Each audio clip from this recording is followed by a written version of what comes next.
Let's podcast. Alongside Joe Giglio, I'm Joe Ovies. We are inside Eford Studios in downtown Raleigh, thanks to Empire Properties. And thanks to Copiers Plus. Check them out online at copiers-plus.com. Print management, document management, get everything you need to the cloud. Probably thinking about 2026 already. Taking a step back, looking at how 2025 went. Hopefully for your business, it was a good year. But of course, you're always looking at ways to save money. Well, Copiers Plus is a good way to start with document management. Save money on those print costs, get everything up into the cloud, and be efficient. So check them out online at copiers-plus.com. Joe, yesterday I was living my best life. I was kicking it old school. Okay, what happened? I was at Polar Ice Garner with their 56K modem Wi-Fi. Nice. Struggling to watch NC State VCU on my laptop. Okay. While the circa 2010 flat screen TV in the lobby was on the Canes game. Man, that was old school. Multitasking while my kid's practicing. I don't watch practice. I'm usually doing work, but that was the work yesterday. Basketball on the laptop, hockey on the TV. It was a reckoning for Boston last night. I know that. Did you see the Stahl goal? No. We'll talk about the Canes a little bit on, but it was the classic Stahl Bunyan. Holding people off, fighting them off. He was wrapped up in front of Swayman. He was wrapped up. He took one arm stick. Fine. You got me wrapped up. Boom. Goal. Easy. You can't bring that man down. He's ridiculous. And then I'm watching on the laptop. I'm watching the NC State VCU game. And this was Will Wade's first crack at what you would call a good opponent. This was a Ken Palm B tier, meaning they're in that top 100 at home. Evan Maya, I think they were 72 or 70 coming into this game. And VCU pushed them. 42 threes taken. 42. They made 12 of them. Not great, but still 42 threes. And they also had some early rebounding success, which NC State switched that around in the second half, got to the free throw line and walked out of there with a close win. And I know some people are wondering if there's some red flags to be, like the classic Hubert Davis yellow flags.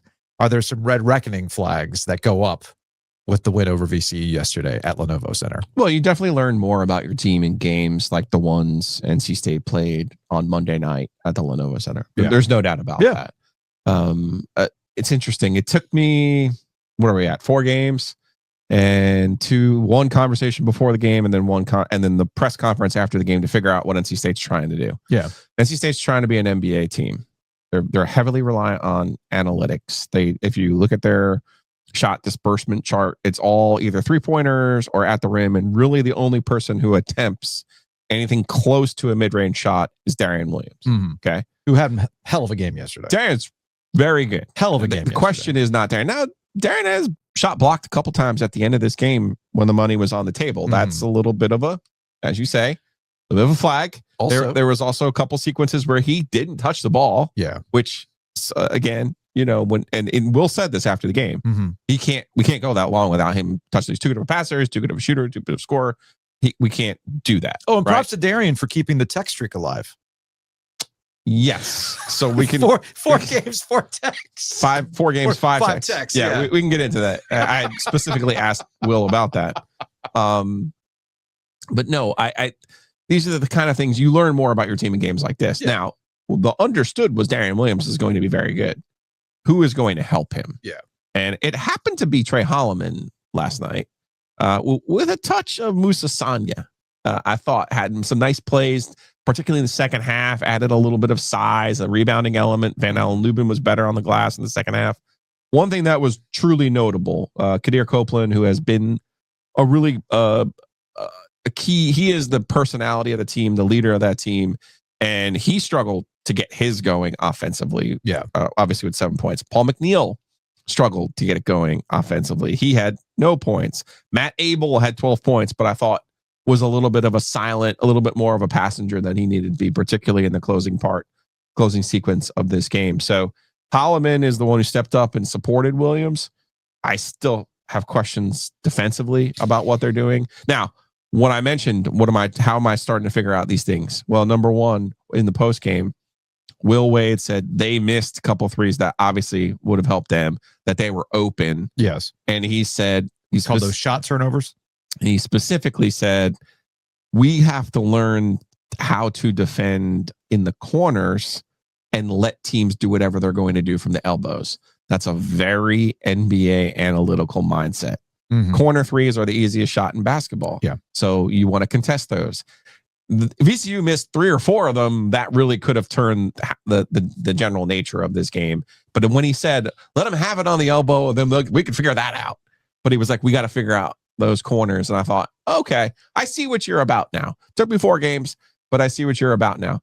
Defensively, they're not that big and they're not overly athletic. Yeah. So that leads you to where does it work? How do you make it work? That's usually how you have to make up for it in effort.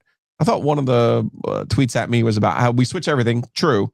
But sometimes when you switch everything, you don't really realize who you have. And then that's where you get some of the box out problems that you've seen on the defensive side of the floor. So flags, yes. But I think more importantly, if you're NC State, you played a tough game and you knew what you had in Darian Williams, but you wanted to know who was going to help him. Trey Holloman provided the answer on Monday night with 25 points. So looking at Ken Pom, their overall defensive statistics, they're very average right now through 4 games. They're in that light shade of green if you look at the 4 factors with these types of things. And effective field goal percentage, 86th defensively. Turnover percentage, 91. Offensive rebounding, which early on was a bit of an issue against VCU. They're currently 94.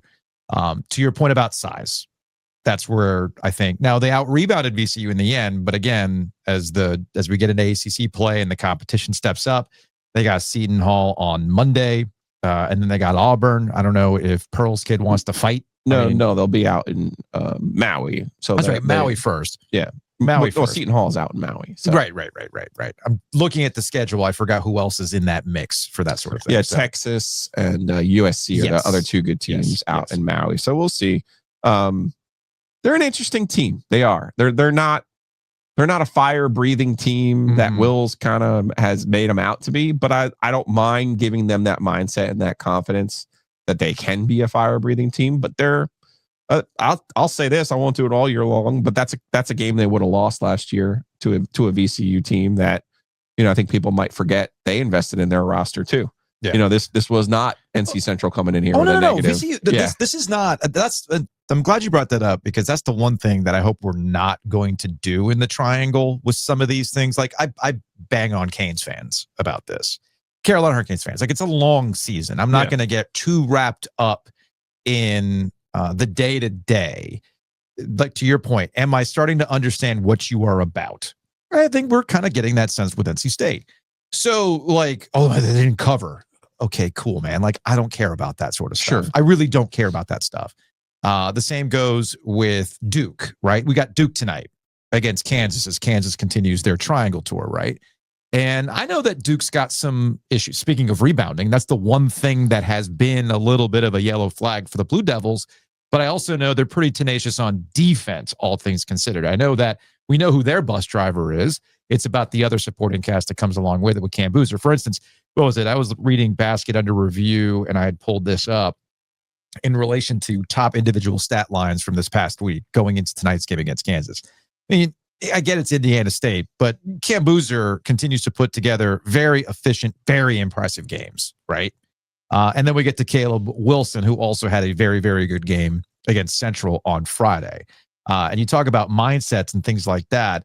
It's interesting that you bring up the Will Wade, the fire breather stuff. I don't know if that's where the techs are coming into play, that they have to play. And I'm glad you brought up Kadir Copeland because I'm getting the same sense that he's a bit of the spark plug, the edge that we haven't necessarily seen at NC State in a while, but he's got that edge to him. He's not their best player, but he certainly makes things go in terms of his general attitude, right? The techs, to circle back to that, because you asked Will Wade about that. We joked about it last week, but then we get another one. And it was on Darian Williams for taunting, which I thought was weak. I thought it was a weak call. Only thing, I'm not complaining. I'm just telling you where I was. I was in the hockey press box, so I have not a single clue what was said. Gotcha. What I thought I could tell from where I was, Williams hit his first shot and must have said something after hitting his first shot, to which Tim Clockerty said, "Don't do that." And then he hit his second shot and he said something again and he got teed up. And it was pretty quick. And it may have been soft or quick, whatever you want to call it. Tendencies, though, Joe. But I suspect it was because of he had been warned. Because I know after that, everyone was like, well, they're taunting, they're doing this. I'm like, maybe, but they haven't been warned specifically the way that Williams was. Yeah. So 5 technicals, 3 different players, plus Will with his 2. I just had, asked him, like, what is your concern level about it? None. He said none. And then I said, well, do you need to have a conversation, though, about how these games are going to be called? Yeah. Because, this is not really, you don't want to give away points. No. And he said, no, I want to play with an edge. We're gonna play with an edge. And I said, okay. All right. Then speaking of I don't think he's quite understood yet, though, that NC State fans really, really care about officiating. they really, really do. I'm sure they've figured that out. Vashti, Carolina Blitz. Speaking of Caleb Wilson and this past Friday against Central, and we're starting to understand what these teams are about. Vashti was asking Caleb Wilson, all right, well, what have you learned about this team so far? About this team through the first several games? I've learned that, we're big, first of all. Like, we're humongous. We're really physically imposing when we want to be. And then also I've just learned that, college is like, it's a journey. Like it's 4 games in, but it's like such a process. We have so much more big games on the road, and I can end up playing 40 games and make it to the national championship. So it's just a journey. What have you learned about yourself? I've learned the importance of sleep. I've learned the importance of hydration. I watch a lot of film myself. I learned that I have to stay in the stance and play defense before I play defense off the ball. And then I've also learned how to take criticism better, because college is like, there's less room for mistakes and errors. So just learn how to take criticism is something that's really been beneficial for me in college. So I love the first part of that answer. It's a journey, Joe. And I wanted to use Caleb Wilson to bounce back to NC State and a preview of what I think this season's going to be about, because the OG Sports phone was lighting up last night with a lot of opinions about NC State. And we'll get to them in Hey, sure, Joe. We'll get to those calls later. State fans, it's going to be a journey. Breathe. Just enjoy. Little machine head. Breathe in. Yeah. Push. Just breathe in. Just breathe enjoy the journey, okay? Just enjoy the journey. See where it goes. You never know. Don't fight the stream. Go with it, okay? Just go with it. Let's take a break. Let's take a hockey break. Brought to you by Happy and Hill. Big thanks to our friends over at Happy and Hail. Download the app today. Use the promo code OG25. You'll save 25% off your first order.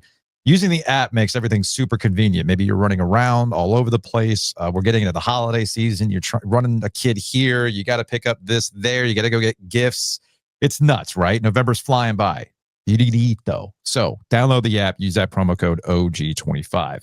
So yeah, the Canes last night, pretty dominating game against Boston, especially from the second period on. Kochetkov gets his shutout ruined with like 9 seconds left in the game. But the one thing that I'll say about the Canes so far, speaking of journeys in the Carolina Hurricanes, depth continues to be their story so far this season. And the guy scoring last night, I mean, look, Jordan Stahl has been on one as of late. And as I said at the beginning, that goal, if you haven't watched it, if you haven't seen the replay, please do yourself a favor and go watch it, because it is classic Jordan Stahl. I understand you're still up in there in age. And you and I know this because we've been in the locker room enough times. I don't think people appreciate that Jordan Stahl is actually like sneaky large human. I don't think it's sneaky. To me, it's sneaky large human. Okay. And in moments like that in front of Swayman where he's being grabbed and he just like, fine, I'll just power through this and score one-handed with the stick. It's pretty damn impressive. And they did that in front of Swayman most of the night. That's how Jankowski got his goal. Very, very similar. Very, very similar. He was camped out in front of Swayman, cleaned it up, boom, goal. And then you've got the Taylor Hall goal, which was just sick. I think the pass got denied, so he dragged it and then almost kind of like passed it to himself in front of Swayman. He faked the pass and then buried it. But it was a very impressive display from the Canes. And I have to remind people, ups and the downs and the record, everything else, they're doing this not at 100%. I was going to say, at least they got Keandre Miller back last night. That was good to see. Still waiting on Chatfield and Slavin, who knows, but get some of those pieces back. But this was a classic Canes, brother-in-law ham and egg type effort, right? Yeah. Like, why can't we do this in the playoffs? Why can't we have 3 different guys who are not on the top line? And, it's the chicken or the egg. Which one comes first? But, I continue to be impressed with how Rod Brindamore has this group focused on, what did he call it? The long sprint of the regular season. Not the short one. Not the short one. But the long one. There's 3 sprints, Joe. Yep. 3 sprints. And they break it up this week, right? You got 4-game road trip. Yep. You go out for an entire month, I'm pretty sure, right? I know. But this little 4-game road trip, you just keep learning about your team. You keep learning about, like, hey, can we plug this guy in? Can we, it's almost like, what level of pain can you tolerate, right? Like, you take away your best player and slave him. Well, we're still, have one of the best records in the Eastern Conference. All right, well, let's take away Miller. Let's take away Chatfield. Let's see what this Bussy guy is all about. It's been impressive to see the way that they've done it. Obviously, we know that works over the course of the regular season. Housekeeping. Housekeeping is brought to you by our friends at Enovana. Check them out online at enovana.com. If you have mess inside your mansion or trash in your cabana, get it clean with Enovana. Thanksgiving's next week. Get your house cleaned before the in-laws and family show up so you're not judged. And then when they're done, call up Enovana again to get that place cleaned up because they're going to wreck the place, right? So check them out online at enovana.com. Speaking of the holidays, who doesn't want a little OG under the tree? Go to ogtrianglemediashop.com. If you're watching on YouTube, I've got everything on display. We got full zip hoodies, 2 types. We got the 5 stars on the sleeve and the patch. We've got the one that just has the OG patch in a couple of different colors with a nice graphic on the back. Thanks to Mikey P for putting that one together. We got the Drunk Wolf on a pullover hoodie in a couple of colors. And of course, we got beanies, toboggans, whatever you want to call them, wool caps. I don't care as long as you buy them. And they're reasonably priced at $25, the beanies. We're not taking a lot off the top from that one. I priced those to move. So head on. Move, damn it. Then move them. And a reminder as it relates to the OG pop-up shop at ogtrianglemediashop.com. The store closes on December 1st. Once it goes back into the vault, we don't know if they're ever going to come back. Who's to say? I don't know. So go buy it today. Go to ogtrianglemediashop.com. We will be, speaking of Christmas, Saturday. I don't know why I said Thursday. I'll get to turkey on the brain. I'll get to Thursday in a second because there's a Thursday where we will be out and about. But let's focus on Saturday. 9:30 start on our YouTube channel. We are going to be at State of Beer on Hillsborough Street for the Raleigh Christmas Parade. It's going to be me, Giglio, and Hayes Permar. Hayes Permar is going to be the man on the street. We've got the equipment. We've got I got to test this stuff real quick, but we got the Rode wireless mics. We're very excited about this. But I don't know how long we're going to go. We'll just kind of go on vibes. We got the NC State Florida State game the night before, so there's certainly that to talk about. I'm sure we'll have plenty of OG sports phone calls to get through while we're going through the Christmas parade. So if you're going to be out and about, hang out with us. We'll be there. State of Beer. We're not going to be selling anything, but I do have my secret stash of stickers in the tin. So I'll bring the stickers. Come up, say hey. Don't get arrested. No. There's stickers in here. You don't put your weed in this. Just stickers in here. Okay. There's no weed in here. Just making sure. I keep the weed somewhere else. Anyway. Making sure. So check us out at the Raleigh Christmas Parades. Again, speaking of Christmas and the holidays, have you put in your orders for Two Roosters? Have you done it yet? Have you ordered the pie and the pumpkin roll? Better do it because time's running out. I'm pretty sure it all locks up tomorrow, if I'm not mistaken. So go to tworoosters.com and get what? Pie. The pie voice just gets me every time. Well, they tore down those buildings at the state fair. So I don't know what happened to that guy. I know we love to assume everyone knows what nonsense we're up to, but that'll be just even more esoteric as time goes by. What, us popping in the meeting voice and going, Chocolate chess pie, ice cream pie, pumpkin roll. Yeah, so go to tworoosters.com, get that ordered. Speaking of catering, our friends at the Butcher's Market can make that happen for you. I'm going to a Friendsgiving on Friday. I'll be getting the little ham biscuits. Mm-hmm. Those are money. Like, you don't know, like it's a potluck. You're going to a little festivity, family, friends, whatever, Friendsgiving. You don't know what to bring. Go to the butcher's market and just get the tray of the ham biscuits. They're always a winner. So go to thebutchersmarkets.com. And of course, if you are hosting and you're putting that outdoor kitchen to work, if you are smoking a turkey or you're getting ready for the holidays, get it prepped and ready to go. Or at the very least, get it nice and deep cleaned when it's all said and done. That's thanks to our friends at NC Grill Rescue. Check them out online at ncgrillrescue.com, and they'll make sure that outdoor kitchen, that outdoor smoker, your tailgate setup when it's all said and done, because at NC State, there's 2 more home weekends for this kind of stuff, that it is in the best condition possible. No need to bury your barbecue. Call NC Grill Rescue. And now it's time for your NC Grill Rescue of the week.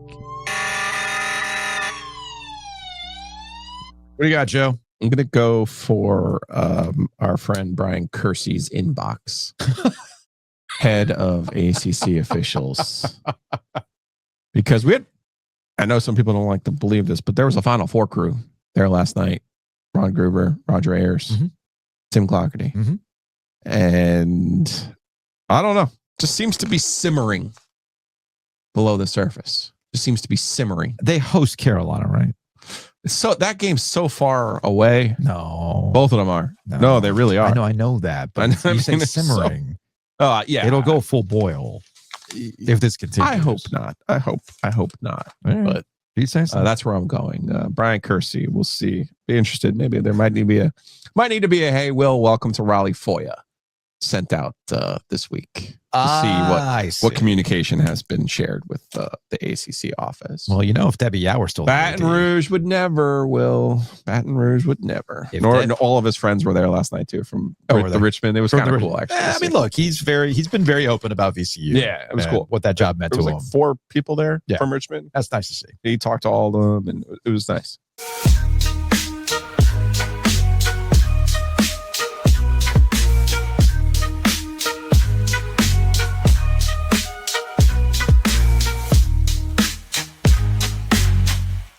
Joining us on the Heister Automotive Group microphone, Chip Patterson, CBS Sports. The 3 of us do this shit for a living. It's not funny to me. It's not funny. Are you kidding? I just got my ass kicked. Jeez, man. I just got my ass kicked. So it was like, I just got my ass kicked. Manny Diaz, we got outclassed in every single way. Yes. And then Bill Belichick, we just weren't good enough. Offense, defense. And you know what? I 100% agree with all 3 of those assessments. Yeah, Bill Belichick. What got me about Bill Belichick on Saturday in the loss to Wake Forest was he kind of like chirped something when somebody had asked him a question about the whole, like, why'd you call a timeout there at the end? He's like, I don't keep the game alive. Keep the game alive. You can block a field goal. And then he just kind of made a noise. He sounded like a cat. It was very strange. I have no idea. Although, shout out to UNC. They're like speed running like how to be a real football program. Pat Walter, our old colleague, with the latest about like a bunch of speeding tickets out here thinking you're Georgia. Like, come on, guys. Doctors and lawyers. I tell you, if it was parking tickets, my heart would be with them, as somebody who got placed. True homage. Yeah. As somebody who got placed on the repeat offenders list by the University of North Carolina, Chapel Hill Public Safety, and had to pay off a lot of fines before every registration deadline. Jennifer Wiley wasn't picking those up? No. Unfortunately, I was not getting the preferential treatment there. I'll tell you what, in Winston-Salem, I knew from the jump that when it was the fumble scooped up and then run in, I was like, golly, okay, it's gonna be that kind of night. North Carolina ain't gonna have that. Well, it's all setting up for it's what? Carlos Hernandez, right? What? Carlos Hernandez, the all-purpose demon that Wake Forest has. The wide receiver who had the punt return touchdown, and then before that, and then in that game, he was the one that scooped it up.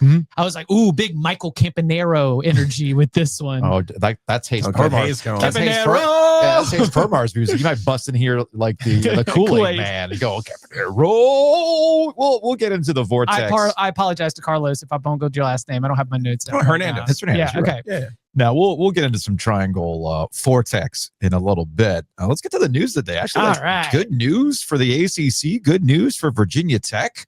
I mean, James Franklin could not. He had to take the Virginia Tech job the minute I saw him on the ODU sideline. Like, why are you there other than scouting?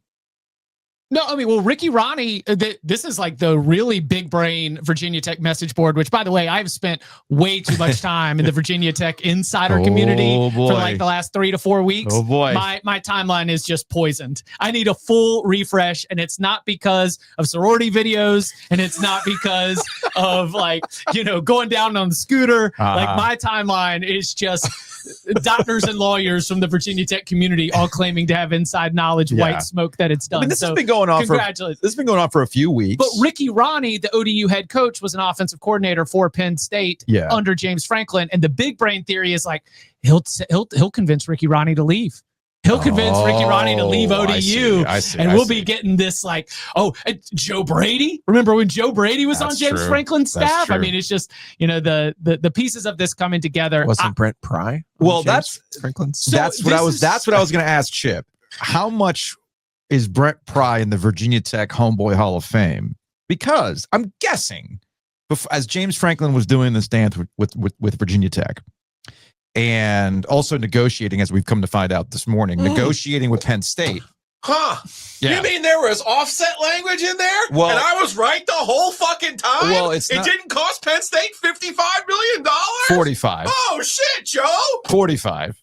It ended up costing him a lump sum of $9 million. 9? Oh, fuck. You think Penn State's got $9 million laying around? I think they do. Hey, fuck off everyone who would, and you too. What do you mean? Every day you'd come in here, we got a new, there's a new record for buyouts. The buyout number's up to 2,274,000. And I'm like, that's not a real number. Don't confuse me just pointing out the flashy number with whether or not it's real. It's just kind of funny. I told you it was. It's kind of like the salary cap. And I need cash now.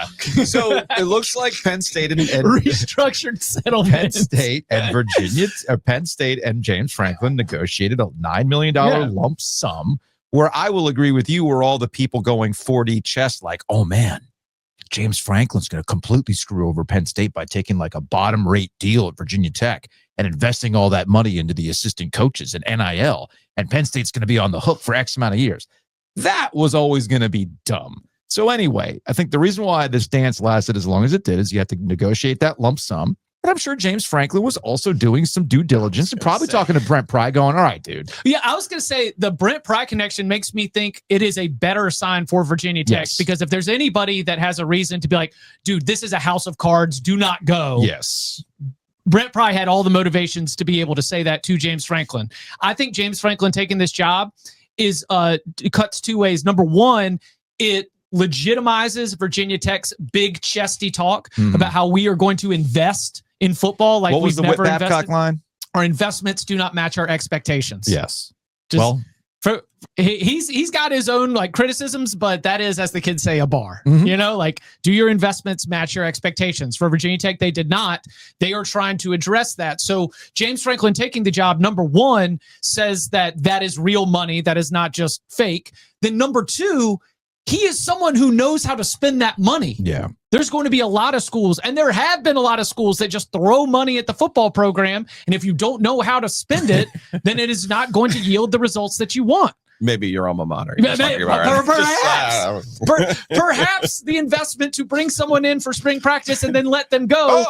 Perhaps that is not a good use of your resources. But Virginia Tech modernized Penn State. Yeah. Bill O'Brien was the one who got them truly out of the horrendous darkness. But James Franklin modernized recruiting. He modernized player development. He modernized a lot about the Penn State football experience, where Penn State, like a lot of programs like USC, like North Carolina basketball, just kind of got by for a long time on just being Penn State. And so I trust that James Franklin is going to have the expertise to be able to help Virginia Tech put those resources to good use and to be able to help get them back to a decent spot. I trust James Franklin to do all those things at Virginia Tech, but there's one thing I wouldn't let him do: pick the quarterback. That was his big downfall at Penn State. That's a very fair criticism. People talk about, trust me, I've had my own conversations with people at Penn State or who know Penn State.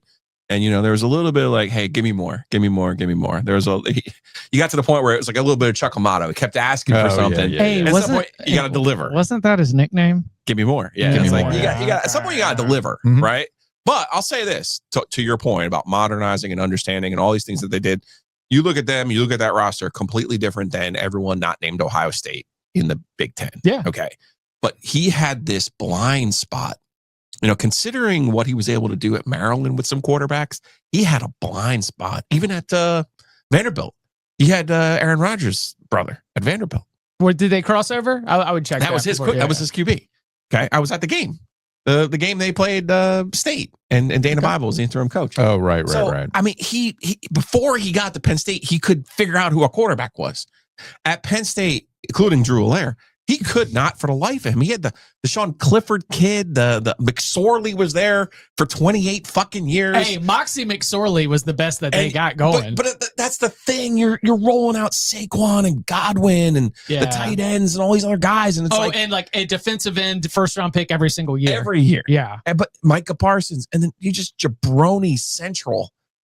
Like at quarterback, you can't let that guy pick the quarterback at Virginia Tech. That's all. Everything else, he's great at. I love everything else he does. I get what you're saying, and I'm not saying you went full Dan Wolken here. Like Dan Wolken at USA Today wrote a column saying everybody's saying this is a home run hire. Is it though? ...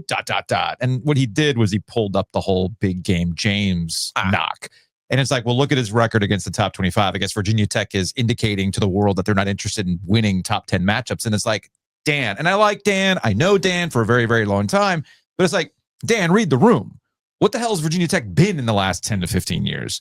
Like, they have just been wandering through trying to find a one ACC championship game appearance. Yeah, they've been trying to find that post Beamer identity ever since. James Franklin can deliver Frank Beamer results. Yeah, 10 wins. Frank Beamer went to a lot of Orange Bowls as the ACC champion and lost. Yeah. That record of how James Franklin stacks up in games, the big game James, Frank Beamer is the other name that is up on that leaderboard.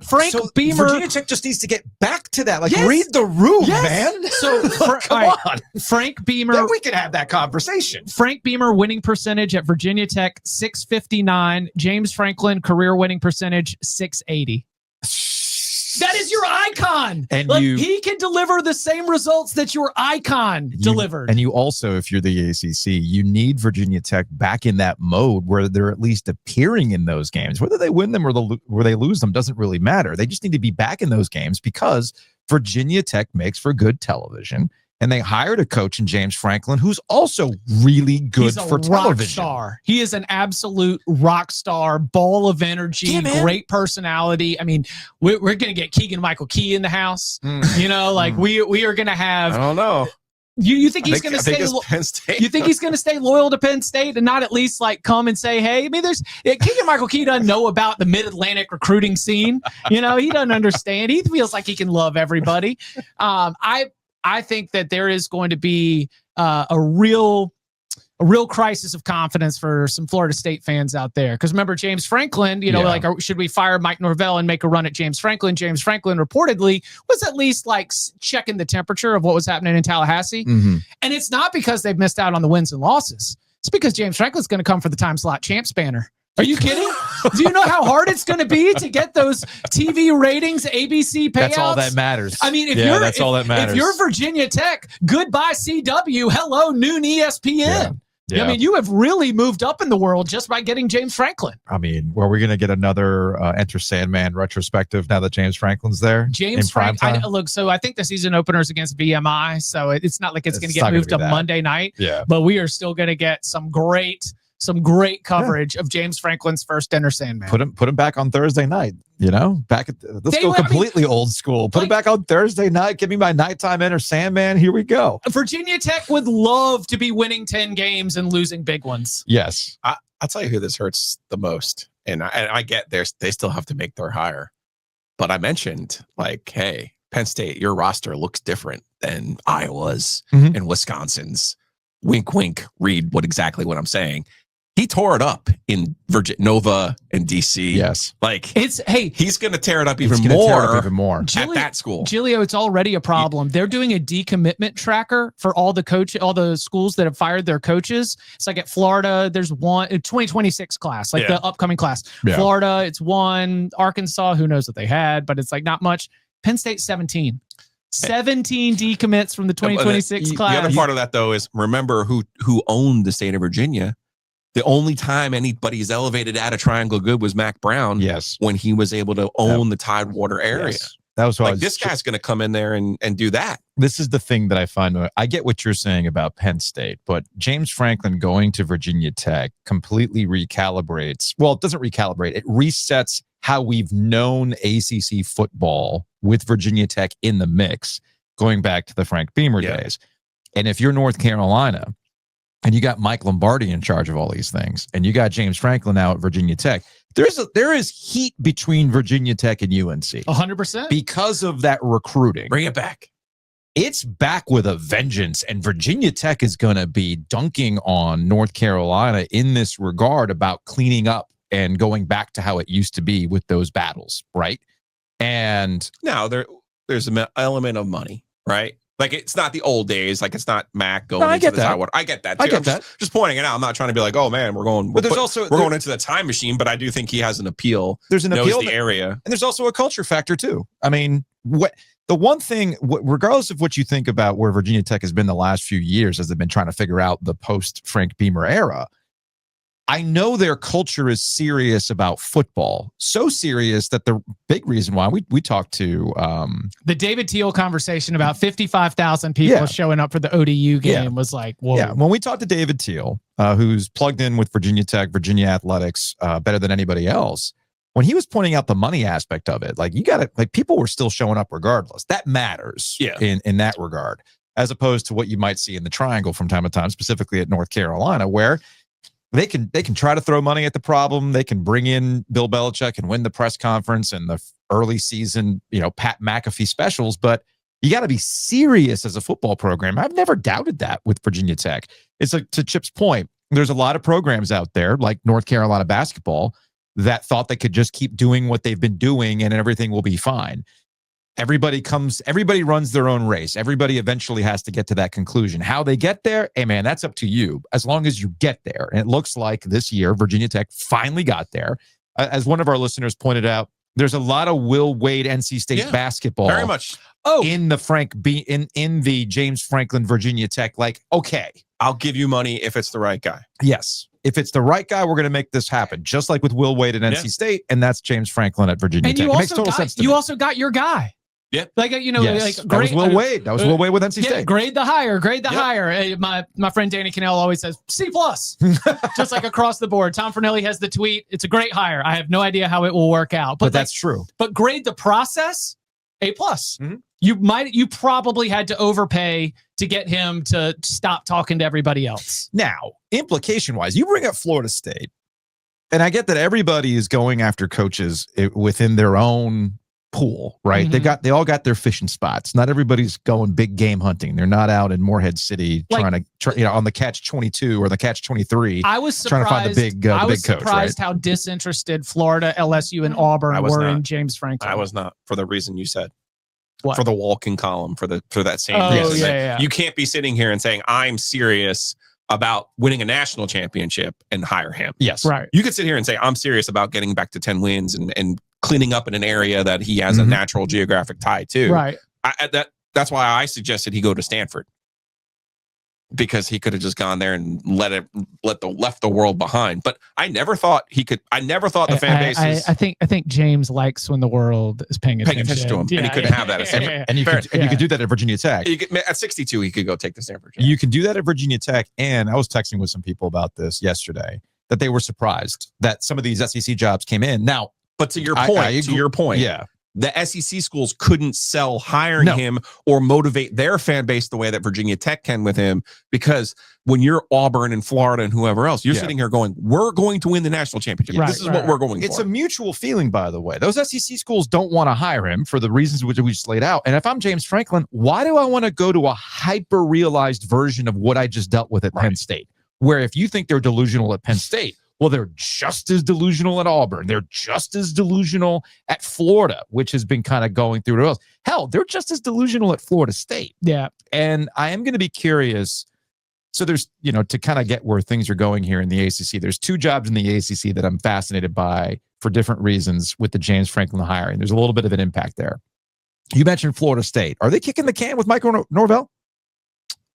I think that there was a push within the Florida State community to not let Franklin get away. Mm-hmm. But I don't think that there was enough of a consensus within the decision makers. And I think there might be a distrust for their athletic director. Okay. Because the reason why I asked that is that I listen to Cover 3. Yeah. And I use Bud Elliott as like my avatar for Florida State. It's a fascinating fan base. And yes. And I can hear the excuse making coming out of Bud. Not that Bud maybe believes in these excuses, but it's almost like he's regurgitating what he hears. Correct. And the attitude that I seem to be getting from Bud when he talks about that Florida State job is, well, they're just got to get the money right. We'll see how this is going. But I'm always wondering, how many times does Florida State need to get the money right? There is a fair there's a fair line to draw because they just finished stadium renovations. They just built their football only facilities. Yeah.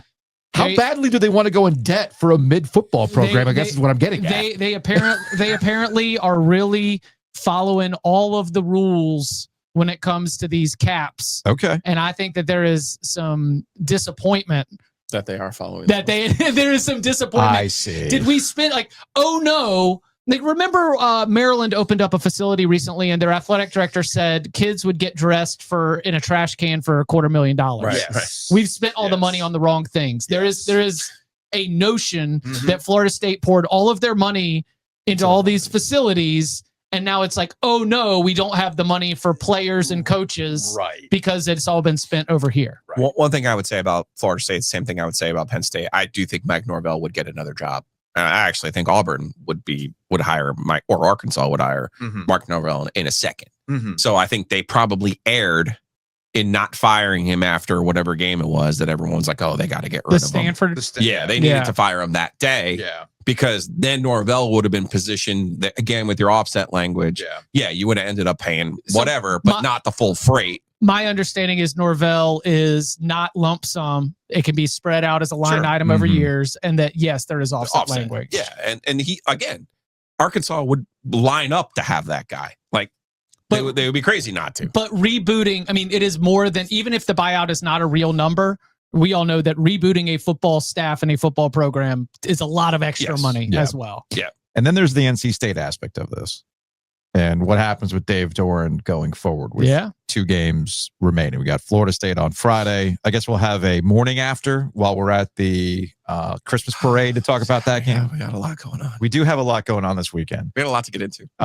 So we got anybody can podcast around Thanksgiving. We have to see how things go with NC State and Dave Doran and how that gets handled. And James Franklin going to Virginia Tech, I'm sure, has created an element within the NC State fan base. It's like, whoa, what? Now, you're kind of shaking your head and rolling your eyes. And I know where you're going with this. And I agree that when it comes to NC State, if they are looking for a new coach at the end of the season, they are fishing in a different spot. They're not big game hunting like some of these other SEC programs or these other programs that might be open for a job. I mean, hell, USC might be open for a job before we know it, right? Because of the way things are going with Lincoln Riley. I don't know. We'll see. But Desmond Howard's being reckless. Just Desmond Howard. Hey, listen, there was another former player who was also saying the same thing. Yeah. And I made a joke. I was like, it is gossip season. It's pure gossip. Somebody was like, I'll tell you, you know what gets the people going? We're going to tell Desmond Howard and we're going to tell this person and we're going to tell this person, keep your eye on Texas. Mm-hmm. And that'll just, kind of just, cause a, just stirring it up. Speaking of Texas, is it an Arch Manning thing or is it a Sarkisian thing? For what? Like why? Why they are the way that they are. Why they've not looked otherworldly with this otherworldly talent, supposedly. Right. I think Arch Manning has not been I think it's very tough that Arch Manning has not delivered the level of play that was promised. And I think the pressures of being the head coach and play caller for the offense that this Arch capital M Manning quarterback is currently leading. If they make the playoffs, if Texas gets into the playoffs, it is a pure TV draw because you want Arch Manning in the playoffs. Texas A&M. So there's actually Texas, the Michigan Wolverines, and who else has got the silver bullet? There's like a couple of teams. Georgia Tech, in my opinion. Georgia Tech, yeah. Georgia Tech against Georgia, Michigan against Ohio State, and then of course Texas against Texas A&M. They all have different records right now, but it is still the same idea that if it comes down to winning tiebreakers for that 10 seed, or 11 seed, those are going to be spots where you might be able to find your way in. They also probably want Arch Manning as a television draw. Do they? He's not even any good. Doesn't matter. It's Manning. You can sell it. I don't know. I don't think so. All right. Call me crazy. I still think it's a television draw in that regard. Like real quick about the college football playoff before we say goodbye. We got a December 1st deadline, a self-imposed ESPN deadline for whatever the new format's going to be. And I guess every indication seems to be that they're just going to kick that can down the road and keep the format. Correct. As the Big Ten and the SEC continue to battle out because they're the ones who make the decision. Mm-hmm. The Big Ten wants this 2014 playoff with automatic qualifiers. I thought we were all no. They have been workshopping. They have been workshopping a 24 team playoff. With automatic qualifiers for everybody, right? Oh, I see. I think that the NCAA tournament will expand before the college football playoff expands. I like that. Yeah, I like that idea. And the SEC is still stuck on 16 teams with no automatic qualifiers. Let's just let everybody in. That seems to be the big battle right now. But then again, the Big Ten's got their own fires to put out because with this private capital infusion that they want to sign, they got two holdouts. Yeah. They got Southern Cal and they got Michigan. And Michigan said straight up, like, hey, we don't need to be a part of this conference if you guys are going to do this. And of course, the private capital wants everybody unanimously on board for this. But Michigan keeps pointing out, like, hey, we'll leave. They don't want any Jesse Holmes, Strom Thurmond protest votes, you're saying? Yeah. Okay. Yeah. They want unanimous. If you wanted to put together small to bigger dominoes to what leads to the Super League, this is the kind of stuff that gets there. Agreed. Because my understanding of the deal, which is very limited and obviously dumb. Well, you're a Big Ten insider over at CBS. But my understanding of the deal is that another piece of this is that signing the deal extends the grant of rights another 10 years to 2046. Mm-hmm. And so anybody who has targeted the 2036 area as like when the Super League would start, that would be me. Not having the Big Ten all agree to this would be another one of those dominoes that could get us moving in that direction, because there are members of the Big Ten that would not make the Super League that are like, yes, let's keep Big Ten enterprises alive. Please, thank you. Oh, do we want to create a for-profit entity that doesn't have the same reporting structure as a non-profit entity? Yes. Sign me up for that right now. Into 2046, guaranteed payments and $2.4 billion. Hell yeah, absolutely. Hey, real quick. Rutgers, Maryland, has already signed. We got Florida State, NC State on Friday night at Carter Finley Stadium. But on Saturday, 3:30, we've got the rivalry. Billy's first words. Billy's first words. Little Billy's first words. Little Billy's first words were beat Duke. Duke has been they cannot get out of their own damn way. Yeah, but I'm now curious: are they gonna screw around and get in their own way against North Carolina? Because it's like North Carolina. It's funny. It's just it's very similar to the Wake Forest game in that Wake Forest has a really good defense, but a pretty anemic offense. Right. Same with Carolina. Pretty good defense, but a pretty anemic offense. We saw how that worked out. Wake Forest has had a knack for big plays as the season has gone on offensively. It played out that way with going back to the start of the conversation with the wacky score and all that kind of stuff. And North Carolina continues to have issues in the red zone. And they have to settle for field goals, and they've had all these special teams mistakes this year. Duke is the inverse. Great offense, except for this past weekend against Virginia, but their defense can absolutely be had. And is North Carolina inventive and dynamic enough to take advantage of what is a Duke defense that is there for the taking is my question. That's the thing that I'm most curious about on Saturday. Yes. Okay. I think so. I mean, Duke, Dude, the performance from Duke's offense this past Saturday was super troubling. Oh yeah. I expect. I know I've banged on North Carolina's defensive stats relative to who they've played. Right. However, it's not like Duke's offense has been cooking here lately. Yeah, I mean, Virginia may wear blue and orange, but that ain't the 85 Bears. No. You know? No, I was shocked. Same. On Saturday, the way Virginia was able to stifle them. Did you just say Carolina's offense is dynamic and creative? No. To get over on Duke is what I'm asking. Are you inventive enough? And I was just thinking about it. I was like, okay, so could you see just running the football like right at them, stringing together long drives? Now you have to get it done in the red zone because that's the question. North Carolina moved the football on a Wake Forest defense that I think is better than Duke's defense. Oh, moving. So between the 20s, North Carolina's been able to move the ball relatively okay. It's that red zone that has been the bugaboo I for agree. them consistently. Turnovers, decision-making, procedural penalties that knock them back. Once they get in that red zone, they've been sloppy. So the question is, can they put that enough together against a Duke defense that has been unimpressive for a Manny Diaz unit? I had not thought about this till Wes said it. Wait, when did Wes? Was this yesterday? We had Wes on last Thursday. Last Thursday. Yeah. Okay. When Wes was like, I fear Duke. Oh, that was even before the game. He said, I fear Duke peaked. Yeah, maybe. And I was like, oh. Yeah, well. Oh, maybe. Because here, how about this? Duke determines how Saturday goes in Kenan Memorial Stadium. Well, if Duke's going to determine it, I've seen enough out of Duke to know, as Manny Diaz said at the start of the season, they are the architects of their own demise. But that's the best thing that could happen for North Carolina on Saturday. If they jump out to a 14-3 or a 17-3 halftime lead, Carolina can't come back. I disagree. Okay. I disagree. That would be amazing. I do not trust Duke to put a team away. I just don't. Yeah. I don't. So that's the best thing going for Carolina on Saturday. They need to force Darian Mensah into some turnovers and short fields. Actually, that's weird. It's almost like Argyle, Iowa.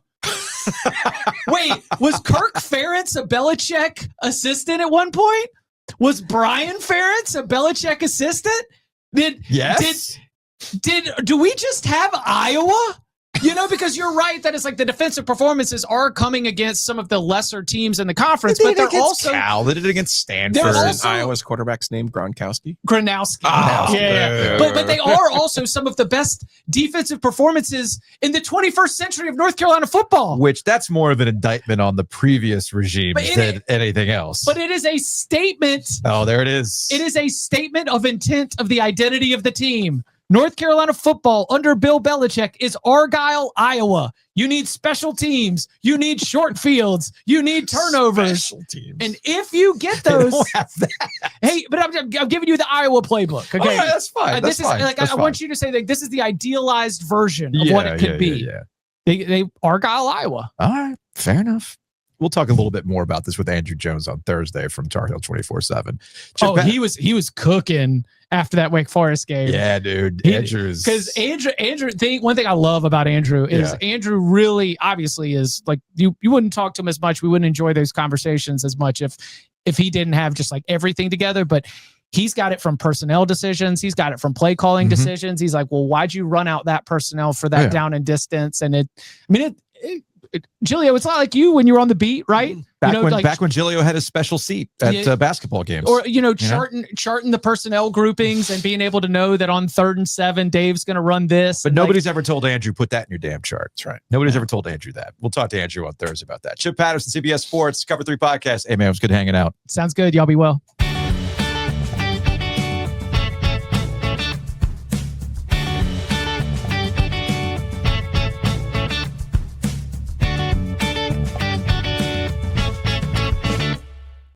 We are the home of Triangle Good. You know what's better than Triangle Good? Rowback. Incredibly comfortable hoodies, the shackets, the extra warm fleece, the comfortable joggers. They've got it all there. And it's all on sale right now, Joe. I know some people don't believe me when I tell them how unbelievably comfortable these are. So don't take my word for it. Take my guy Todd's word for it. Yo, that hoodie is the most comfortable thing I own. Thanks again. There you go. Don't take my word for it. And right now it's all on sale. 20% off site-wide for Black Friday. So go to Roback.com, use that sale now, then save your promo code for later. Yeah, probably 2026. Yeah, save it for later. Yeah. That's probably the best call for it. So go to Roback.com.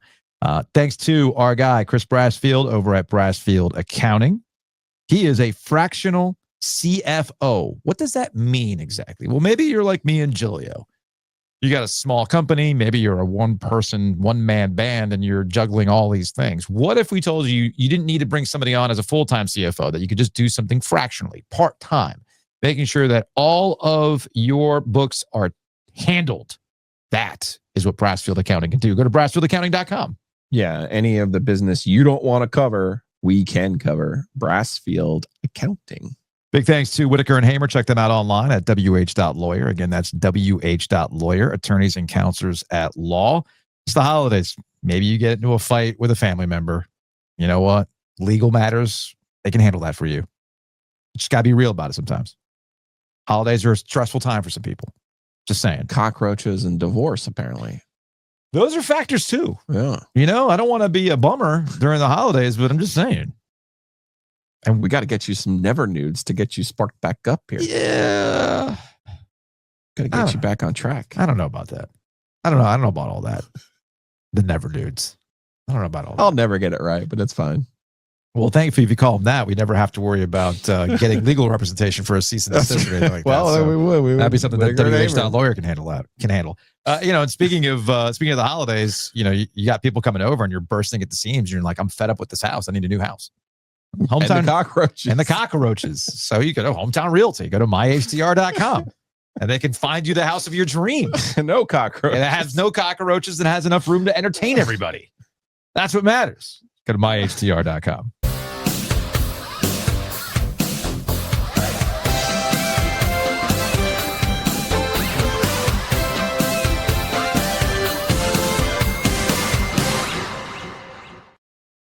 Joining us on the Heister Automotive Group hotline from Panthers.com, he is Darin Gantt. 2 T's, because that extra T is for the talent. Darin, you're not in your Epcot ball studio, man, with the wonderful paneling. What's going on here? We're Deep Betty, I think. No, man, this is it's not quite the home of the happy half hour presented by our friends at Deep Eddy Vodka. We do appreciate them. Thanks for the plug. No, every now and then I come down here to the suites to hide because there's a luxurious leather couch here, and I like to stretch out. It gives my thoughts a chance to expand and really, explore the space a little bit. You know, that's Giglio's studio dream. He really wants a couch in the studio. We just do not have the room for it. We'd have to take over another space here in Eford Studios, but he really wants a couch. I have always said the office power rankings are couch, window, door, bathroom. Yeah. I will never attain all 4, but give me any 2 of those and I'll be a happy worker. All right. That's good. That's good. Speaking of happy, everybody's happy with Bryce Young now. Oh, no question. In a couple of weeks where people haven't been happy with Bryce Young, but hey, have a new franchise record that surpassed Cam Newton. Same guy now, Bryce Young and Cam Newton. Same guy. They're basically the same human being. They're different size human beings, but they have the same size heart. How about that? That's a good way of putting it. Bryce, I will say this. Bryce has impressed a lot of people throughout this building with his toughness. I mean, earlier this year, that ankle was problematic. He sat out the Buffalo game. I get the feeling Bryce would have probably preferred to try to push through that, but they kind of recognized, all right, long season, this guy's actually hurt. Let's give him time to get well. There was never a doubt from talking to people around here after he went down Sunday, he was coming back. I mean, you could just see it when the helpful staffer at Mercedes-Benz pulls the card over beside him, is like, hey, you need a ride? And Bryce just kind of very subtly sort of gave him one of these over here. He's like, nah, I'm good. I'm going to walk this off. Everybody's going to see me being a tough guy too. It's interesting. I mentioned this yesterday, and I'm glad you brought it up, and we can kind of focus on this for a little bit. There was so much discussion about Bryce Young, his physical stature, how is he going to survive against NFL talent? When you watch a game on television, whether you watch a game in person, you're like, wow, he does not look like he belongs on the field sometimes. And that's the most extreme way of putting it. But lost in the 3 seasons of Bryce Young, and I'm knocking on particle board here in the studio, I've never questioned the toughness. He has stayed relatively healthy the entire time. He gets hit, he gets back up, he gets back out there. That's one thing you could never question about Bryce Young. I've been absolutely impressed with the toughness, the gutsiness, what we saw on Sunday. That's never been in doubt. You can have some conversations about other stuff, but that dude's a gamer, straight up. Yeah, no doubt. And I'll knock on actual wood back here. This is actual wood, not particle board. I think that's maple, maybe. Nice. But I don't know. It's very nice. It's lovely down here. Yeah, he is a tough dude. And he's got that.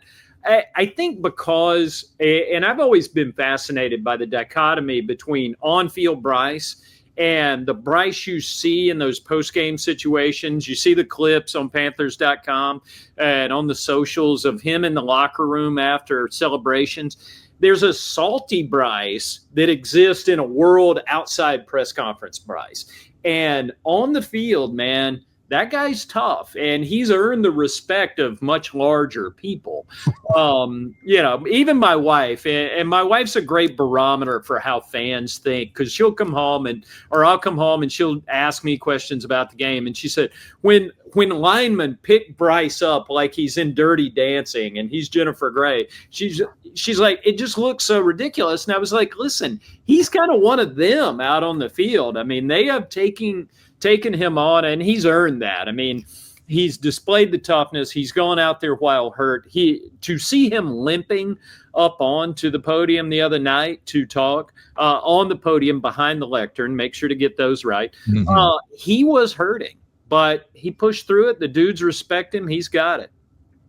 What do you think is the biggest reason for the improvement on the Panthers defense? I know what the Bills did, but for the most part, and the Patriots, but for the most part this year, it's fairly remarkable how much better they've been. This is the kind of thing you only really understand when you've got 31 years of experience covering the NFL like I do.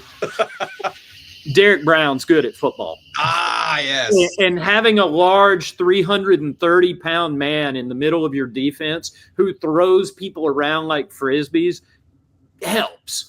Having a Derek Brown helps. Having a J.C. Horn in the back helps.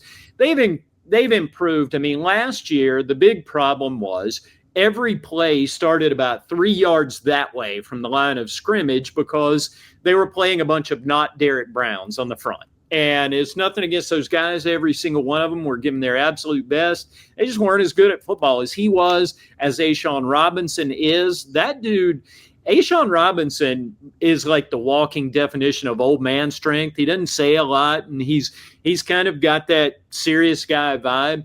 He's been a big part of this, getting Turk Wharton back and involved. He was hurt for a while early in the season, but they've got different styles of defensive linemen, but having 5 qualified NFL defensive linemen enables you to be better at defense.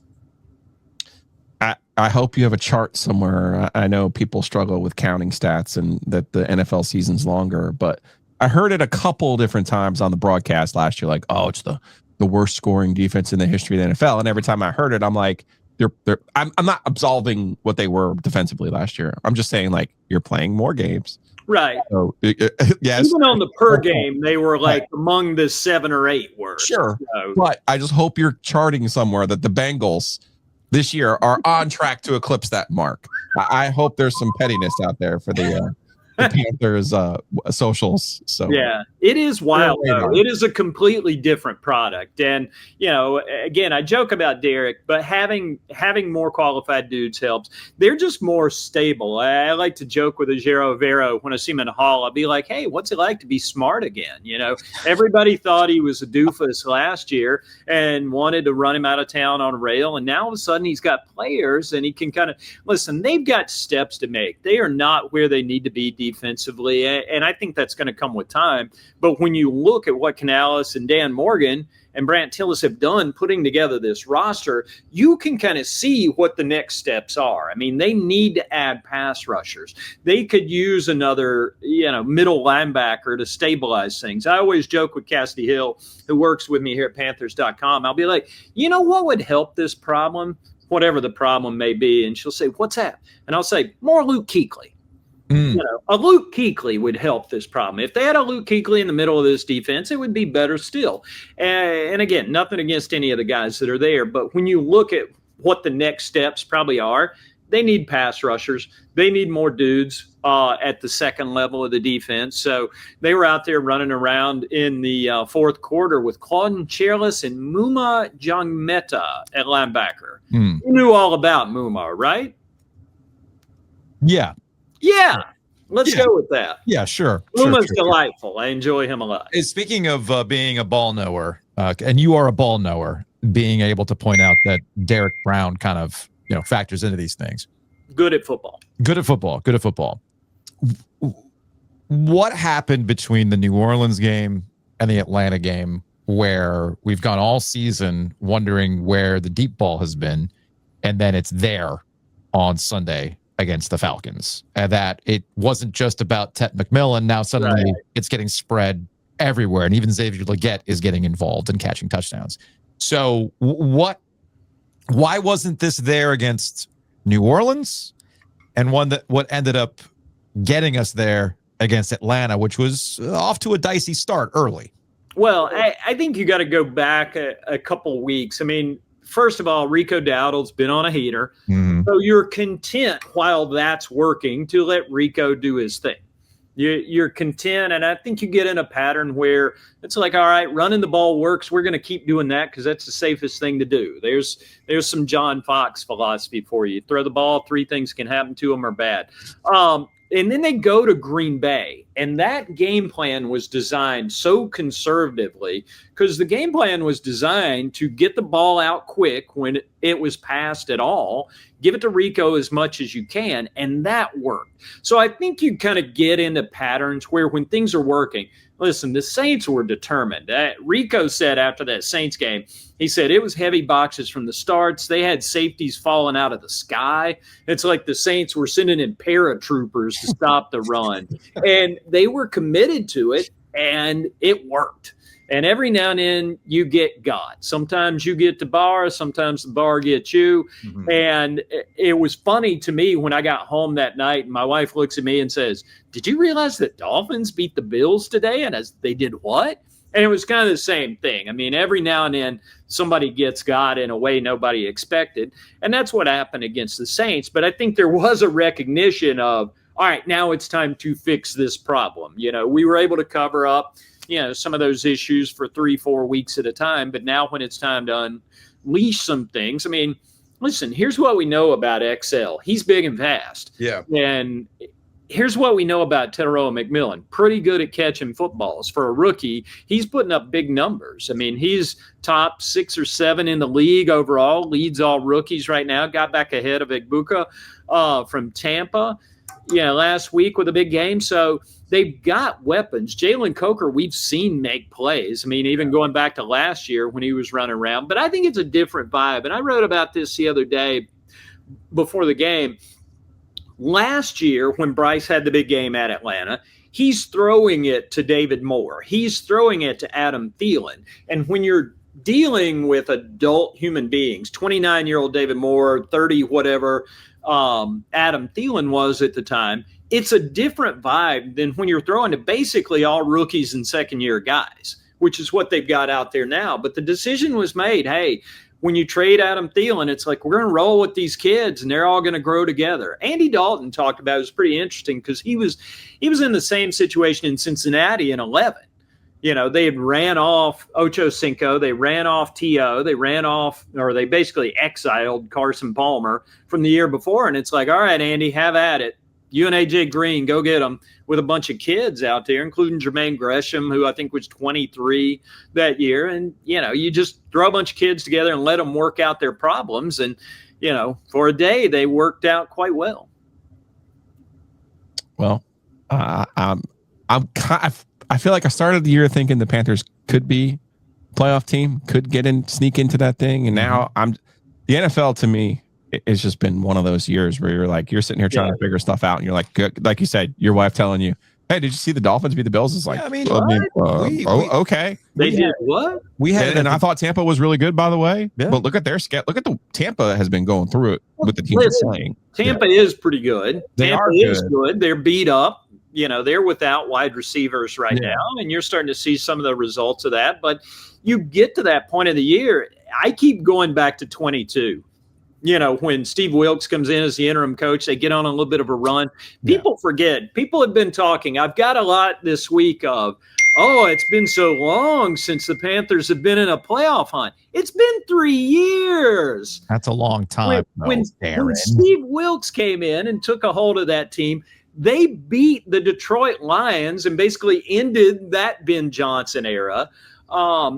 By beating them out here in 0 degrees on Christmas Eve, and then went to Tampa Bay on New Year's Day with a chance to win the division. So, there's only one team right now in the NFL that you would give the benefit of the doubt, and it used to be the Kansas City Chiefs, but even they're losing the benefit of the doubt status. I would not give the benefit of the doubt to the Buffalo Bills. As toxic as they are, the Eagles and their schedule, they keep finding ways to win. So why am I going to get caught up in all the other BS that's going on there? They still find a way to win despite all that stuff. Yeah, I think the Rams are pretty good. I mean, but you talk about the bizarre NFL. We joked about this at the start of yesterday's show. I mean, because we all predicted that the Carolina Panthers would have similar records to NFL darlings this year, like the Green Bay Packers, who they beat.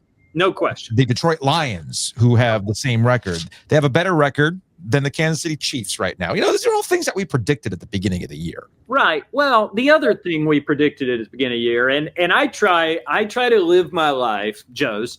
I try to live my life as the same human being every day. I try to be steady, keep it between the ditches, remind people that it's never as bad as it looks, never as good as it looks.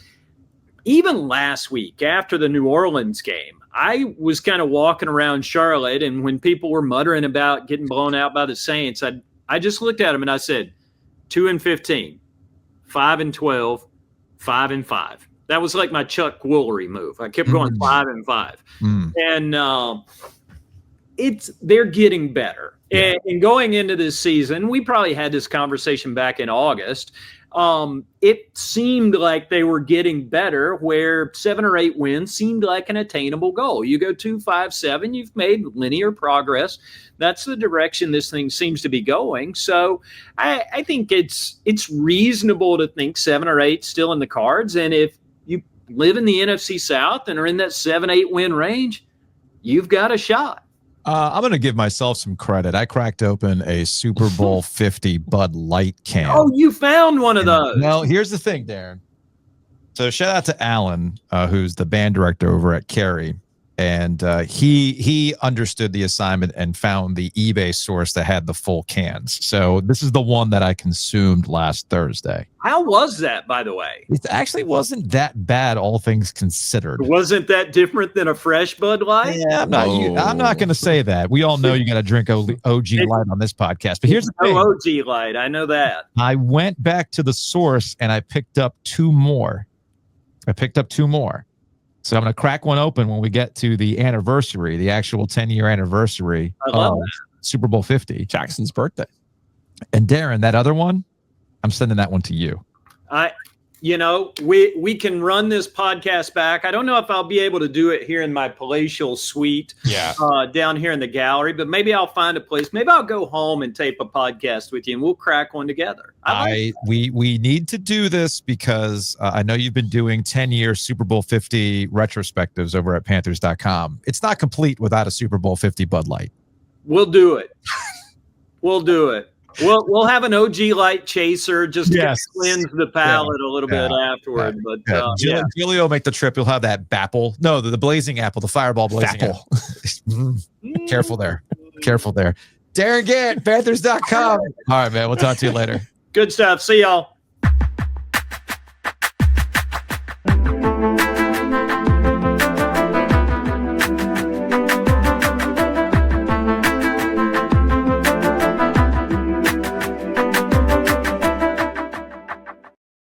big thanks to our friend Gord Miller and the crew at Miller Lending. Check them out online at millerlending.com.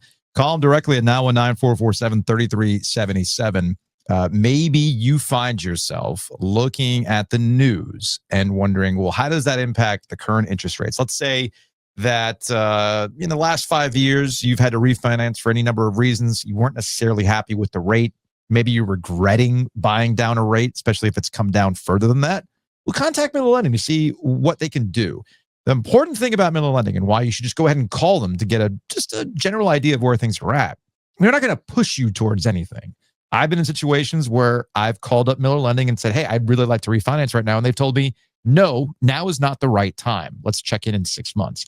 They've done that with Giglio as well. This is not predatory. This is not something that you're like, all right, we got to get this deal done. No. This is about making sure that these decisions that impact you and your bottom line are handled the right way with people who are local. So check them out. MillerLending.com. Call them directly at 919-447-3377. You take that thing to close, you're going to get a Butcher's Market gift basket from our friends at Miller Lending. Big thanks to, hey, look, we talk about remodeling. You got to invest into your house. You know what? You do that, take some equity in your home, and contact our friends over at Bloom & Blinds. While you're doing all this other stuff in your house, well, why don't you replace all those window treatments while you're at it? And if you get 10 or more window treatments done, our friends at Bloom & Blinds are going to take 10% off. Bloom & Blinds brings you the After Darks. We're going to have one on Saturday night after the Duke Carolina game. You can call them directly at 919-980-9815. Bloom & Blinds is local. You will see Chris at a variety of different things. Chris and Nico doing a variety of different things. Might even see him at the hockey rink. Another Junior Canes family. Hey, those hockey fees ain't going to pay for themselves. No. So go buy some blinds. 919-980. Let's bottom line this for you. Let's just bottom line this, okay? Benny needs to play hockey. All right? So call 919-980-9815. Hey, look, Benny's good. He's a good player, man. He's a good player. I miss having Benny. It's because he gets great sleep. All those blinds. The blinds and everything else. Big thanks to our friends at Mosquito Authority and Pest Authority. You're probably not thinking about mosquitoes right now. Totally understandable, but it's not too early to start thinking about next spring and summer. Misting systems, that kind of stuff. Or maybe, with the rain, it's cold. Maybe there's some mustiness coming out of the vents. Where's that coming from? It's coming from your crawl space. So what do? Get a moisture barrier. Trauma. Yeah. Go to bugsbite.com. Mosquito Authority and Pest Authority can handle that for you. And of course, Matt Davis over at State Farm. Check him out online at suregarner.com, 919-779-8277. We've been talking about saving money. When's the last time you thought about your home and auto? Or maybe you've got some financial goals over the next 5 to 10 years. This is something that Matt Davis can handle as well with some financial planning. Home, auto, financial planning. This sounds like something you should check out. So call him directly at 919-779-8277 or visit insuregarner.com.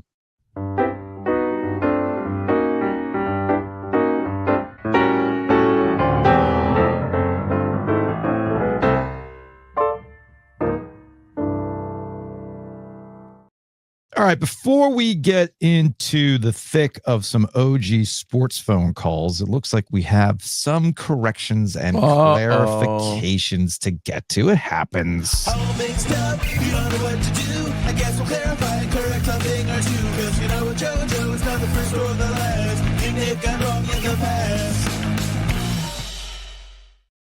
All right, let's get to correction number 1. Hello, gentlemen. This is Pastor Jonathan from Wilmington, North Carolina, and I was listening to your latest episode, and one of you pondered, does the Coast Guard have a football team? And the answer is yes. They are the Coast Guard Bears, and they are Division III. And the reason I know this is because I have no life. I hope you guys have a wonderful night, and keep up the great work. Love the show. Take care, and have a good week. Wait, why would they be Bears? So Jack, one of the fellow hockey dads, texted me yesterday afternoon. Mm-hmm. And they are indeed the Bears. Yeah. And Jack, there's the one thing I'll say about youth hockey is that it's put me in a realm with veterans. Like Shane, Jacob's head coach, is a former Marine. The two goalie dads are both ex-Army. So there's that. And Jack had texted, as someone who was up on Service Academy athletics, the Coast Guard does have a football team. They're in that D3 NUMAC. They're 5-2 in the conference. They lost to the Merchant Marines in the Secretary's Cup. I'm not kidding. The Merchant Marines. Right. And, the Coast Guard is always the butt of the jokes, right? Jack's made this joke. Shane's made this joke on Veterans Day. Like, shout out to all the branches of the military, except you, Coast Guard. They're always the butt of the jokes in these cases. But I had no idea they had a football team. Learned something new today. Do you know what state the Coast Guard is in? I do not. Coast Guard Academy. I do not. Connecticut. In Connecticut. Interesting. They are the Bears because the USRC Bear made a dramatic rescue in Alaska in 1897, according to Wikipedia, shortly after the opening of the academy. Interesting. Gotcha. New London, Connecticut. I have learn something new every day. I have to keep the conversation simple. I have a cousin who is married to somebody who was in the Coast Guard. I got to ask if he was ever recruited by the Bears. I'm gonna have to ask. I don't have to ask. Listen Mike. to the Merchant Marines hurts. I know that. Well, what did he call it? The Secretary's Cup? It's a Secretary's Cup. Yeah. This is big week for cups in football because we got the Grey Cup too, in Canada. Canada. Let's go to another correction. I'm not going to correct that one. I did that on purpose. Hey guys, just finished up yesterday's show. Don't know why I'm being called. Doesn't really matter. But I just was going to provide clarification. It was actually Stahl, Ghost, and Walker with that beautiful 15-second overtime on Saturday night or Sunday night, whatever night it was. Hell, I can't remember now. But yeah, it was actually Stahl, Ghost, and Walker were the three Hurricanes out there to watch McDavid and Draisaitl do their thing. Always enjoy the show. Take care. Bye. I mean, we were all witnesses to Rod's favorite players, though. I know. We were all witnesses. Well, Stahl always takes the opening face off of the overtime to try to win it, and then you bring Aho on. So, yeah, but it was... That's it for the corrections and clarifications. Let's go to the sports phone. 919-444-2211. Call the OG Sports Phone and curse or don't. Of course, the sports phone is always brought to you by our friends at Nature's Relief. Check them out online at naturesreliefhempstore.com, RELEAF hempstore.com. They will deliver.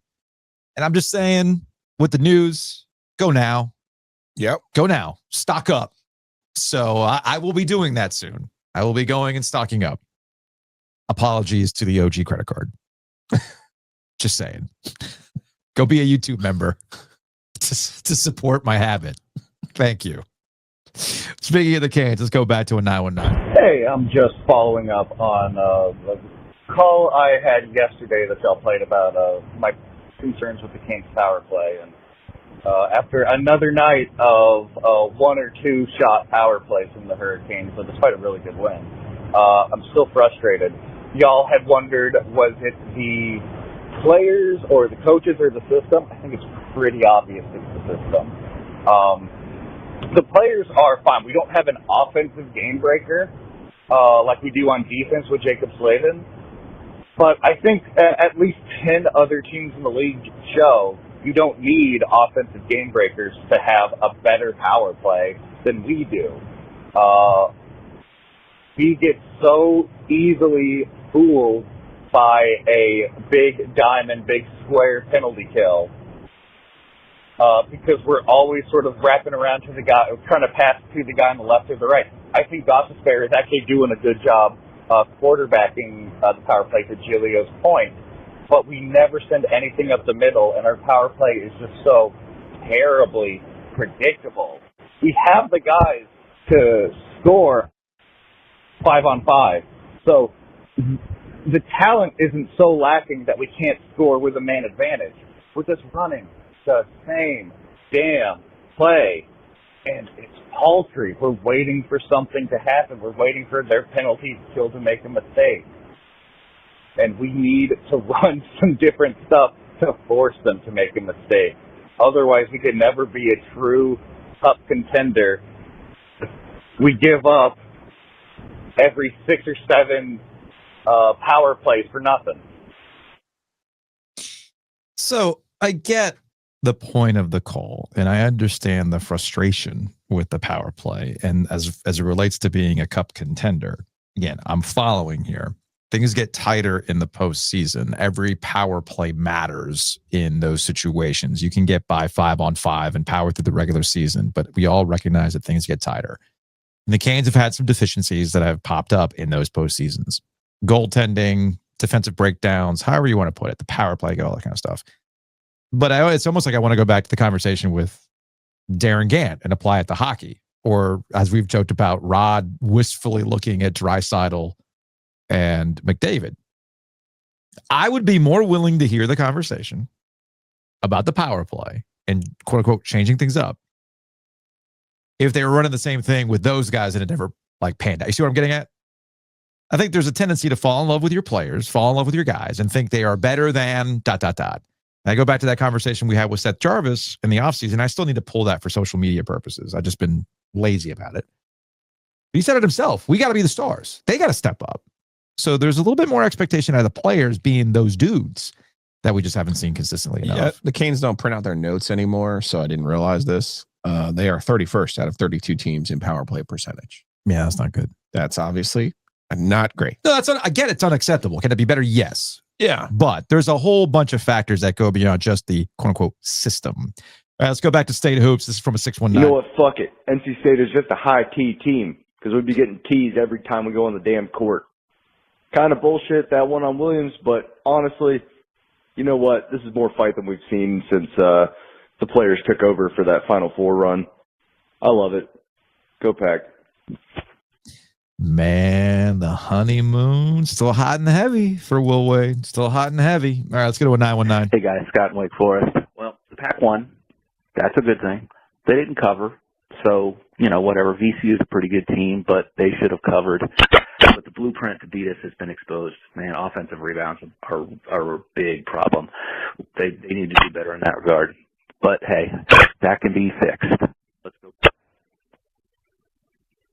Things have gotten better over time, but the one thing that's gotten worse is actual phone calls. You would think actual phone calls would be good on a phone, but they don't. They're not. Kind of weird, right? I think the mixed minus was off. Again, it's the journey, folks. I don't think anything is exposed in 4 games. Nothing gets exposed in 4 games. Just things to work on. Yeah. It's just things to work on. All right, let's go to another 919. Hey, this is Philip from Apex. Long time, first time, leaving the Lenovo Center after a big NC State victory over VCU. Just wanted to say it makes me a little nervous being that close, how we're going to do against Kansas and ACC opponents. Oh, you know what? That person thought they were going somewhere. This happens all the time. It's just that I have the ability to stop recording and just say, "Now let's just do it over again." That happens about once a week. Y'all don't know this about a podcast. You get the polished product. There are times, it's already happened. It happened yesterday, where it's like, you know what? I can't talk. I've lost the ability to talk. Screw it. Moving on. We'll do it live. Let's go to another call. 336. Oh, geez, guys. I feel like I'm going to need something a little stronger than what they got at Nature's Relief. I think I'm going to have to unravel this little pre-roll from Colorado and call it the Will Wade special. The Weed Wade special. Nah, they pulled it out. Nervous to see, though, the fact that they looked very discombobulated through much of that second half. I don't know. There wasn't really any rhythm to it. But credit to VCU. Those guys were hot from beyond the arc. And they would beat a lot of ACC teams that way. But they just didn't have a rhythm tonight, and that's what worries me. They looked a lot like, vintage Sid Lowe teams in a way. But hey, credit to the guys for having some resilience. Maybe they pick it up going into Maui. Love you guys. I don't know if 31% from 3 is hot, but I shot 42 threes, man. 42. I think we got one more State Hoops. What's going on, guys? Love the show. Love listening to y'all every day. Wolfpack fan. Yeah, that was a pretty good quality win. Darian Williams is living up to the hype, loving it, everything. But one thing I want to talk about to the fan base, y'all need to support this team. Like, I understand it's a Monday at 7 p.m. against VCU, but this is a different team. This is not a Kevin Keats team. This is not a poorly coached team. This is Will Wade. This is Will fucking Wade. And this is year one. We need to get behind these guys, and we need to support them with everything that we got. I understand some people might not be financially be able to do that. That's okay. But point being, you can still get loud and make a lot of noise and make it hard for the other team. That's what home court advantage is for, you know? So anyways, rain over. Love you guys. Go Pack and go to hell, Carolina. Peace. Yeah, I got our guy JC texted me last night while I was watching the game over at Polar Garner. He's like, JC's coming to grips with his spot in the hockey press box. So part of being up there is you can see the whole building. You can see the whole building, yeah. And I was like, I mean, yeah, dude, it's VCU on a random November Monday. What was it, 7 o'clock tip? Yeah. Yeah. Also, I didn't think the crowd was unusually light. Yeah. I mean, but also, I think it's all relative at this point. I'm telling you what has happened, and I need you to tap into your sources. Okay. I believe the pep band has quadrupled in size in the last 5 years. Okay. There's a shit ton of people on the band. Interesting. Steve Young keeps trying to tell me that it stayed the same. I think maybe the post after the Final Four year, people are like, oh man, maybe we'll go to the Final Four. I'm going to go be in the band. Could be that. I mean, it's a shit ton of people on the band. I'm going to have to ask. Yeah. I'm going to have to ask. I know you have around. a source for this. I mean, I got former bandmates. Don't give away your source. No, I'm just saying I got former bandmates of Caleb's that are probably in that band. Yeah, that's all I'm saying. I guess I'll ask. Band's huge. All right, let's go to an 828 on the Panthers. Hey, what's going on, guys? Thinking about the Panthers game from this past weekend and kind of just how the NFL's trended in general this year, and I'm starting to wonder, as a fan and a bit of a stat head myself, have we gotten to a point where we have gone too far into the data side of things in football and sports in general, and now the only real way to get an understanding of a team is just by watching the games and going through the eye test and understanding the nuance of each individual game and each individual player performance by seeing everything that's going on? I feel like that's where we're at. Is like, you know, this game against the Falcons, it perfectly encapsulates this idea for me, where like Bryce Young goes off, he's looked, you know, average at best for the majority of the year, completely eviscerates the Falcons, you know, allegedly number one passing defense in the league. It just makes no sense. I feel like we're going to see him regress heavily in this tough stretch of games coming up. And I feel like we've seen this all over the league this year, just certain performances that, you know, they make no sense. I feel like you can't really look at the stats anymore to get a good representation of a team or an individual player. I don't know. Am I crazy for this, or is this a good take? Let me know. It's a fantastic take. I will agree with the sentiment, especially with the NFL.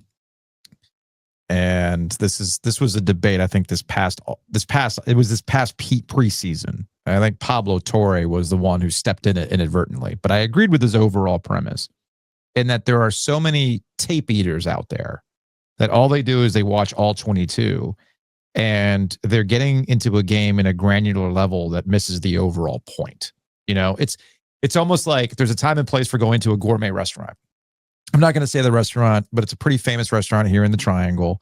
And I've gone there and it's like these deconstructed takes on what you would consider classic meals.